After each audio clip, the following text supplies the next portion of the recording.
تبارك الذي نزل الفرقان على عبده ليكون للعالمين نذيرا۔ کسی عزیز نے سوال کیا ہے، مسلمان عورت اپنے بھائی کو رکشا بندھن کی مبارکبادی دینا اور راکھی باندھنا کیسا ہے؟ برائے مہربانی جواب دے۔ دیکھیے، یہ اس مسئلے میں تھوڑی سی وضاحت ضروری ہے۔ یہ اگر کوئی آدمی، کوئی مسلمان برضا و رغبت کے اور اس طرح کی عقیدت مندی کے ساتھ غیر مسلموں کے لباس کو پہنتا ہے یا ان کے مذہبی رسومات میں عقیدت مندی کے ساتھ کرتا ہے، تو لا محالہ کوئی بات ہی نہیں ہے کہ وہ اسلام سے نکل جائے گا۔ اگر کوئی عقیدت مندی نہیں بلکہ وہ مشابہت کے طور پر کرتا ہے تو اسلام سے تو نہیں نکلے گا، البتہ وہ اس کرنے کی وجہ سے وہ گنہگار ضرور ہوگا۔ تو اس لیے جس بھائی بہن نے یہ کام کیا ہے کہ بھائی نے بہن کو باندھا، بہن نے بھائی کو باندھا، تو اس طرح کا جو انہوں نے جو عمل کیا ہے، تو ظاہراً تو یہی بات معلوم ہوتی ہے کہ بہن نے جو بھائی کو راکھی باندھی ہے وہ بڑے عقیدت مندی کے ساتھ انہوں نے کیا ہے، کیونکہ مسلمان ہیں تو مسلمانوں کے لیے ضروری ہے کہ وہ ان سب چیزوں سے دور رہے۔ اللہ نے قرآن مجید میں خود فرمایا، لا تتخذوا المؤمنین الکافرین اولیاء من دون المؤمنین۔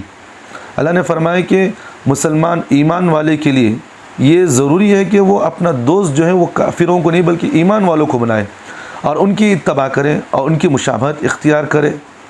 تو ایک مسلمان کے لیے اس سے بڑے افسوس کی بات کیا ہو سکتی ہے؟ بتاؤ کہ ایک غیر مسلم کے عمل کو بڑے خوش مندی کے ساتھ ایک مسلمان بھائی اور مسلمان بہن کر رہے ہیں، تو ظاہراً تو ان دونوں کی یہی بات معلوم ہوتی ہے کہ انہوں نے بڑے عقیدت مندی کے ساتھ یہ عمل کیا ہے کہ بھائی بہن کو راکھی باندھ رہے یا بہن بھائی کو راکھی باندھ رہے، تو بڑے عقیدت مندی کے ساتھ انہوں نے عمل کیا ہے۔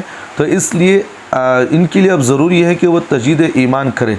اگر شادی شدہ ہیں دونوں تو اب یہاں ان کے لیے ضروری ہے کہ وہ ایمان بھی، کلمہ بھی صحیح طریقے سے پھر 80 رنو پڑھیں، اور شادی شدہ ہیں تو پھر ان کے لیے ضروری ہے کہ وہ 80 رنو نکاح کرے، اگر انہوں نے عقیدت مندی کے ساتھ یہ عمل کیا ہے۔ اگر عقیدت مندی نہیں بلکہ ایسے ہی انہوں نے رسوم کے طور پر کیا ہے، کوئی اس میں ضروری سمجھ کر نہیں کیا، تو من تشبہ بقوم فہو منہ کے وعید میں داخل ہو کر یہ دونوں گنہگار ہوں گے۔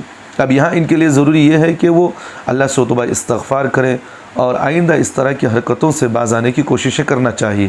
اب یہاں یہ بھی مسئلہ اہم ہے کہ اب مسلمانوں کو یہ مسئلہ تو سمجھا جائے کہ بھئی راکھی باندھنا گناہ ہے۔ اب بعض مسلمان تو وہ ہوتے ہیں جو کہیں کمپنی میں کام کر رہے ہیں یا کہیں اور جگہ ملازمت کر رہے ہیں، اب وہاں ملازمت میں ہوتا یہ ہے کہ راکھی بندھن آئی تو سارے مسلمانوں کو اس میں وش کیا جاتا ہے اور سارے مسلمانوں کو اس میں راکھی باندھی جاتی ہے۔ اب وہاں ان کو سمجھانے کے باوجود بھی نہیں سمجھتے، اب بڑا یہاں اہم مسئلہ ہو جاتا ہے۔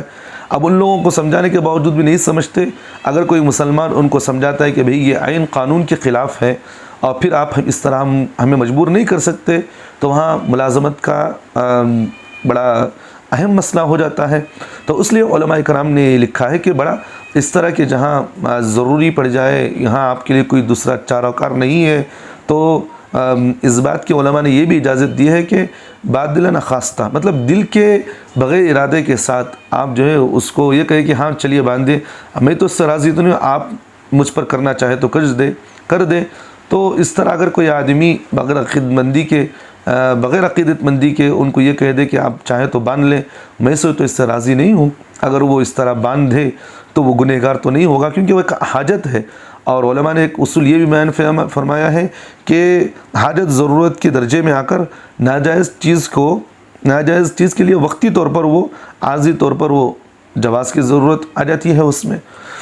تو اس لیے اگر اس طرح کہیں کسی مسلمان کو اگر کمپنی کے اندر اس طرح کرتے ہیں تو باطلا نخواستہ اگر وہ کہہ دے کہ بھئی چلو باندھ لو، میں تو اس کو نہیں مانتا، تو وہاں ایک حاجت کی ضرورت پڑ گئی تو اس کی اجازت علماء نے دی ہے۔ لیکن جہاں اس طرح کی کوئی ضرورت نہیں ہے لیکن بھائی بہن کر رہے ہیں تو وہ گنہگار ہوں گے۔ دوسری بات آپ نے یہ بھی پوچھا ہے کہ مبارکباد دینا، ہندوؤں کے عیدوں میں مبارکبادی دینا یہ بھی بڑا اہم مسئلہ ہے۔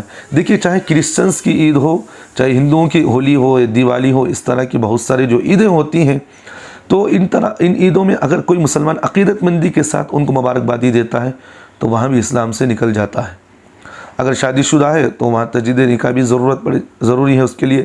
تو اگر عقیدت مندی نہیں بلکہ ایسے ہی انہوں نے مشابہت کے طور پر یا ایسے ہی کہہ دیا تو وہ گنہگار ہوں گے، اللہ سے توبہ استغفار کرنا چاہیے۔ اس لیے جس بھائی بہن نے یہ حرکتیں کی ہیں اللہ سے توبہ استغفار کریں۔ ظاہراً تو دونوں کا یہی معلوم ہوتا ہے کہ انہوں نے بڑے عقیدت مندی کے ساتھ یہ عمل کیا ہے۔ اب ان کو تجدید ایمان ضروری ہے۔ اللہ سے دعا کرے کہ ہم تمام مسلمانوں کو اللہ ان سب چیزوں سے حفاظت رکھے، اور ہمیں بھی ان سب چیزوں کو کرنے سے دور رکھنے کی ہمیں بھی کوششیں کرنا چاہیے۔ دین بڑا نازک ہے اور اس کے عقائد بڑے نازک ہیں۔ آدمی کو دین پر جمے رہنا چاہیے، اور اس طرح کے غیر ضروری چیزوں میں لگ کر آدمی کو ایمان سے ہاتھ دھو بیٹھنا اور اسلام سے ہاتھ دھو بیٹھنا، اس سے بڑی خسارے کی کوئی چیز نہیں ہو سکتی۔ اس لیے مسلمان کو ان سب چیزوں سے دور رکھے۔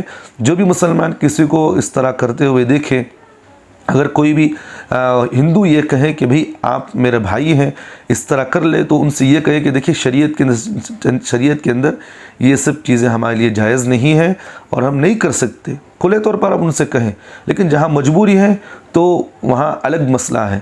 مجبوری ایک چیز ہے، جہاں انسان کے جان اور مال کا خطرہ ہو تو وہاں اس کی اجازت دی جا سکتی ہے، لیکن جان مال کا خطرہ نہیں کہ کچھ غیر مسلمان سے کہنے لگے کہ جیسا عمومی طور پر آج پایا جا رہا ہے کہ کچھ 2-3 دن پہلے دیکھے کہ ایسے حالات آئے کہ کسی باپ نے اپنی بیٹی کو لے جا رہا تھا تو کئی غیر مسلموں نے، ہندوؤں نے وہ مسلمان باپ کو اور بچی کو پکڑ لیا، کہا کہ جے شری رام بول۔ اب وہاں اس کے لیے بادل نخواستہ اگر وہ کہہ بھی دیتا تو اسلام سے نہیں نکلتا، لیکن اس کے اعلیٰ درجے کی علامت تو یہی ہے کہ اس نے نہیں کہا۔ اس طرح کی حرکتیں کبھی اس طرح آ جائے مسلمانوں کے ساتھ جہاں جان کا خطرہ ہو یا مال کا خطرہ ہو، تو ہاں وقتیہ طور پر اگر کہہ لے تو وہ اسلام سے تو نہیں نکلے گا۔ اللہ کی ذات سے امید ہے کہ اللہ اس پر اس کو گناہ بھی نہیں دیں گے۔ اگر کہہ لے تو کوئی گناہ تو نہیں ہوگا۔ اللہ سے توبہ استغفار کرنا چاہیے۔ ان سب چیزوں سے اگر کوئی کر رہا ہو تو اللہ سے توبہ استغفار کرے، آئندہ سب چیزوں سے حرکتوں سے بچنے کی کوشش بھی کرنا چاہیے اور نہیں بھی کرنا چاہیے۔